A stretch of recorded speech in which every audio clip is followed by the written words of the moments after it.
realized it, and in short, it was a complete piece of crap because it wasn't written to take advantage of the BlackBerry's features. I mean, it was written more in a way that you would write for a PC. I mean, obviously, when you consider mobile development and PC development, it's completely two different things. I'll tell you why some of the problems, or the way it went so badly. So how did the spyware work? Once it was installed on the BlackBerry, it started off in a dormant state. It didn't do anything. It would just stand there, wait for a command.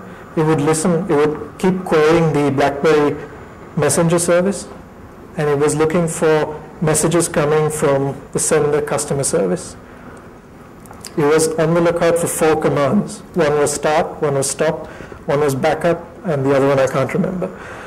But once it received a start command from customer service in a specific format, then it would begin to monitor all that user's outgoing mail. So once it was active, it would forward this mail to a server somewhere on the inside of Etisalat.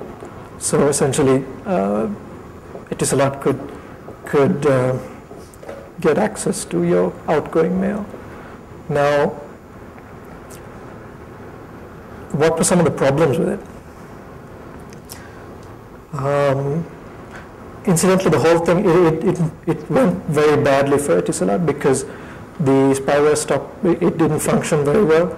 And in the end, Etisalat was, people knew that Etisalat was trying to spy on their subscribers. So one of the problems with the spyware was the fact that it would constantly check the message queue every few seconds. Now, for development on a BlackBerry, you don't need to do this. As I spoke about the other APIs, all you need to do is set up a listener on the message queue. You don't need to constantly check the queue every few seconds like this used to do. So by doing this, you're actually driving up the processing, the CPU usage, and driving up the amount of processing power you need. The second was actually that the source code was available, sort of. The application was released with 2 versions of two versions of the executable. One was a bit difficult to decompile, the other was relatively easy. So once I got my hands on the easy to decompile executable, I was able to reverse. I worked my way backwards from there. So I reversed it, and then I had a good idea of what was going on under the hood. The last one was that the backend server collapsed. Now, I don't know if it was intentionally switched off or whether it went down as a result of not being able to handle the load. So what happened was this entire subscriber base of BlackBerry users had this spyware installed, and they were beginning to poll this server, or not poll the server, they were sending messages back to the server saying, okay, spyware is installed on this device, this is my model number, this is, some information about the phone. So when all of these people started communicating with the server, it stopped responding. So then you had all these subscribers trying to communicate with the server that didn't respond, and they were constantly retrying. And again, as a result, this drove up processing power. So what happened? Users began to see degraded performance, to say the least, on their BlackBerries. It was really slow. Some users experienced overheating, and almost all users experienced significant battery drainage. So like I can use my BlackBerry for about 1.5 days on average. These users were seeing full charge to empty in under 30 minutes, all because of this badly written spyware. And people were pretty pissed. I mean, if you read some of the tweets that were out there during this time, you could get the general idea of the sentiment that they had towards Etisalat. Etisalat is not very well liked, and this kind of drove their credibility further down. I should know because I actually worked at Etisalat for 5 years. So all this was beginning to smell like a legal interception exercise that went bad. Etisalat had actually hired this firm called SS8 to write the software. It wasn't written by Etisalat, it was written by a company called SS8. Now SS8 is known for their expertise in the areas of legal interception. I don't know why this one was the exception, because this was, if the software is indeed written by SS8, it was written, I mean, they've done a pretty poor job of it. The funny part is, to this day, Etisalat maintains that this was actually an upgrade patch.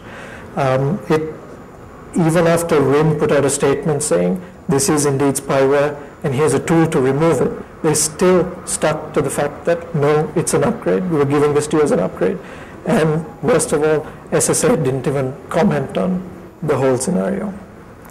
So they seem to have got the concept of legal interception wrong, because generally to define legal interception is, in short, the government's right to spy on you if they suspect that you're doing something illegal or terrorist related. Now, generally with legal interception, you don't go and say bug everyone's phones. You don't say, I want to listen into everyone's conversations. You just identify the suspects and then you push that software out to only those suspects. But in this case, Etisalat was either ill-advised or not advised at all. And that is basically how it all went downhill from there. But anyway, I promised you guys a demo, so I'm going to try and do that right now. Okay, first maybe I should introduce my first program, known as bugs. So the job of bugs, or bugs' task, is to spy on your messages, your keystrokes, your voice, and your location. I had a few problems in getting it up and running for today. So today we're only going to see bugs sniffing ingoing and incoming and outgoing emails. I do have a working prototype of the portable bug that I spoke about earlier, so if you guys want to see it, you can come see me later on and I'll demo it for you guys, just so you can get an idea of what it looks like. But for now, for today, Bugs is only going to sniff your mail. So what Bugs does is, once it's installed on your BlackBerry, it tries to be stealthy by hiding itself from the applications menu. And generally when it's not on the applications menu, you don't know it's there, and there's no way you can uninstall it because you can't see it. There are, however, ways you can uninstall it, but for the average user, or even maybe for the tech user sometimes, maybe the power user, they might have some difficulty in removing it. So this is one of the things that it does. It hides itself from the applications list, but I've still placed the icon on your downloads folder so that you know Bugs is there and sniffing your email. So what it does is it forwards all the sniffed email to an email address called charlie@zenso.com. Now I own that email address, so I can see all the mails that come in. Now, if any of you guys are feeling brave, I would recommend you download Bugs and let me read all your email. So I don't know if I have any volunteers who would like to try it out.